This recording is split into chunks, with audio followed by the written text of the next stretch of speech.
the sniper's stain. How Soviet soldiers spotted Nazi snipers in a heartbeat. Picture a battlefield. The roar of artillery, the whiz of bullets, the screams. But amidst all this hell, there's a special kind of quiet. A quiet that's more terrifying than any explosion. It's the quiet of a sniper. He's invisible. He's a ghost. He is death itself, choosing its victim with cold, unnerving precision. The Soviet soldiers knew the rule. Stick your head out for a second, and your war is over. Your buddy, the one you just shared your last cracker with, is lying there with a neat hole in his forehead. And the worst part is not knowing where that shot came from. That uncertainty, the constant feeling of a crosshair on your back, broke men's spirits faster than any bombardment. And for this psychological torture, for this relentless fear, snipers were hated with a pure, visceral rage. They weren't taken prisoner. There were no formalities. The sentence was simple and immediate. Execution on the spot. But the question that haunted me and sent me digging through piles of information was, how? How could they pick out that one invisible man among thousands of prisoners, all dirty, scared, and wearing identical uniforms? It turns out the Nazis were betrayed by one little stain on their sleeve. But that stain was just the final clue, the last piece of evidence in a whole chain of discovery. Let's break it down because this story goes much deeper than it seems. A special kind of hatred. Why snipers were never captured. Let's be real here. War is hell. Man-made hell. And in that hell, there are different circles. A sniper occupied one of the lowest, if we're talking about any chance of mercy. Why? He isn't just a soldier following orders. He's a hunter. His job isn't to capture territory or repel an attack. His job is to take lives, selectively, methodically, turning the enemy into prey. It felt less like a fair fight and more like a back-alley murder. He shot from the shadows, the coward. No honor. That's what many captured snipers heard, if they lived long enough to hear anything. But it wasn't just about morals. It was about the economics of war. Sounds strange? Let me explain. Economic briefing and analysis. The cost of a single shot. Let's look at war not as a patriotic surge, but as a giant, horrifically expensive machine. Funding an army cost astronomical sums. Estimates, based on archival data, suggest that training and equipping a single infantryman in the Red Army at the war's start cost the equivalent of several thousand modern US dollars. That's his gear, his weapon, his food, his training. Now, imagine one sharpshooter, sitting in a hide, could take out dozens, even hundreds of these trained and equipped units over a few weeks. From a military economic standpoint, the sniper was the most efficient weapon on the field. His rifle, like the famous Soviet Mosin Nagant or the German Mauser Kar 98K, was dirt cheap compared to a tank or a plane. But his effectiveness was comparable to an entire artillery unit, which cost millions to maintain. One shot, one kill. The perfect cost-to-result ratio. He was a precision tool who could paralyze a whole company's movement, disrupt an offensive, and eliminate command staff. For one good sniper, command was willing to pay a high price. And for one captured enemy sniper, they were willing to extract the same. So the hatred for them wasn't just emotional, it was calculated. By eliminating such a specialist, you weren't just avenging your comrades. You were dealing a tangible economic blow to the enemy's war machine. You were destroying one of their most cost-effective instruments of death. The roots of the madness. The trenches of World War I and the birth of ghosts. To understand the fury of World War II, you have to go back 25 years. The trenches of the Great War. Mud, lice, machine guns mowing down thousands in futile charges. It was a war of attrition. And it was here that the Germans, always known for their precision, perfected the idea of the marksman. They were the first to mass-produce snipers. Not just good shots, but actual hunters. They were issued rifles with telescopic sights, a true technological marvel back then, and trained in camouflage, observation, and patience. The result was staggering. Imagine you're a British or French soldier. It's a quiet moment. You want to smoke, peek out, look at the sky. But you can't, because somewhere out there, in no man's land, an invisible rifleman is waiting. And your head is his only target. Daily, these phantoms gathered their bloody harvest, demoralizing troops more effectively than gas attacks. It was right there, in the trenches of World War I, that the rule was born: the sniper does not surrender. And if he does, he will do everything to hide his profession, because there would be no mercy. He was hated comprehensively, with the rage of men who had been held in fear for months, like animals in a cage.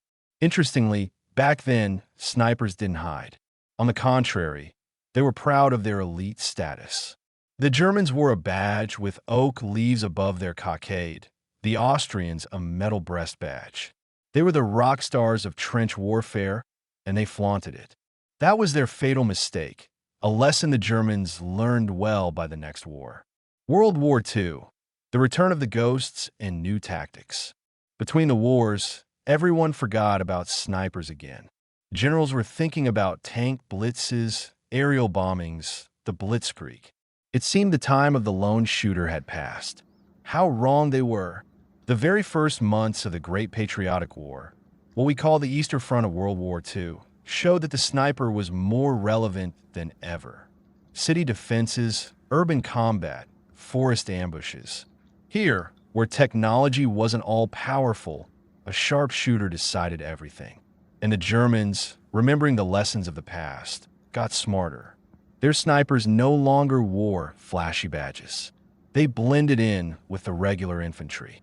Their rifles looked almost standard. They were a shadow, a whisper of death.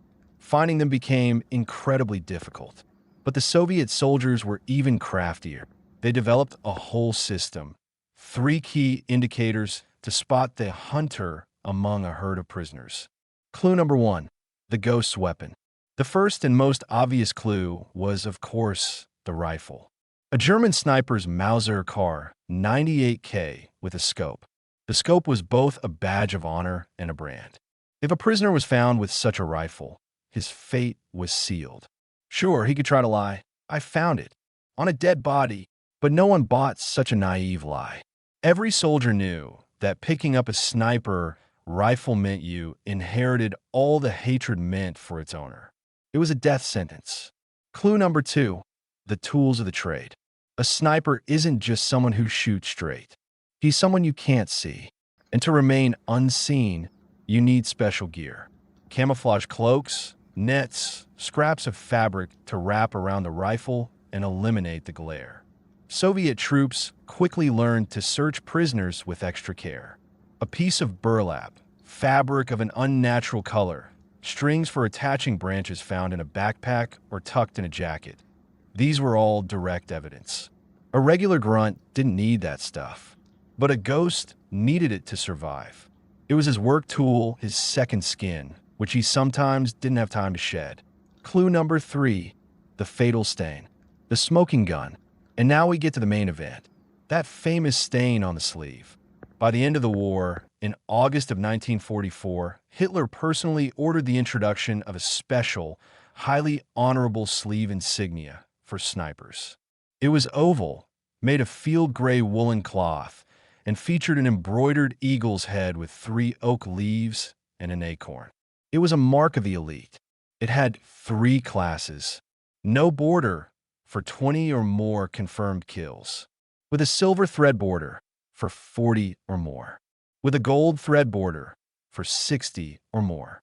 This patch was worn on the right sleeve of the tunic, and it was a source of immense pride. But at the moment of capture, it became a brand, a mark of death. Every sniper, knowing this, would try to tear it off, burn it, destroy it by any means necessary. But here's the key secret. Ripping it off was easy. Hiding the trace was nearly impossible. The dye on the wool was strong. The sun bleached the fabric around it, but the cloth protected by the patch remained pristine. Newer, brighter. A perfect, clear, dark stain was left on the sleeve, outlining the exact shape of that oval insignia with the oak leaves. Imagine the scene. A column of prisoners, exhausted, frightened faces, a Soviet counterintelligence officer, or just a battle-hardened sergeant, walks slowly along the line. His sharp eyes pick up details, and then he sees him, a soldier trying to hide his right arm, or on the sleeve of his coat, that perfectly outlined, clean oval, while the rest of the fabric is faded and dirty. That was it. The trap was sprung. No excuse would help. "It's not my coat. I took it from a dead man," he might scream. But the only response was a cold, indifferent stare. The stain on the sleeve was the verdict, more powerful than any confession. It was a silent witness to his professional achievements. It was proof that this man was not just a soldier, but a ghost, a hunter, the one who sowed fear and death. And he was dealt with as he was seen to deserve by those who had lived through his personal hell. Opinion and reflection, the price of a choice. When I read the memoirs of Soviet veterans, like that of Private Sergei Levitsky, who wrote with such fury about German snipers, I try to understand both sides of this terrible coin. On one hand, yes, he was the enemy. He invaded their homeland, killed their friends, sowed terror, and he did it from the shadows. The logic of revenge is simple and terrible, an eye for an eye. And in the context of total war, where everyone was just trying to survive, that logic was the only one possible for many. Can I judge them? I won't dare. I wasn't there in that hell. On the other hand, a sniper is still a soldier. He follows orders. His work isn't an act of personal cruelty, but a cold, calculated military necessity. Many of them were young guys, conscripted and trained to kill. They weren't monsters by nature. They were a product of the monstrous war machine. The sniper's profession is a voluntary choice of a path where, in exchange for the feeling of supremacy, for the freedom to be a god of war on your small patch of land, you pay the ultimate price, the forfeit of any right to mercy. Knowing this, you go to the front.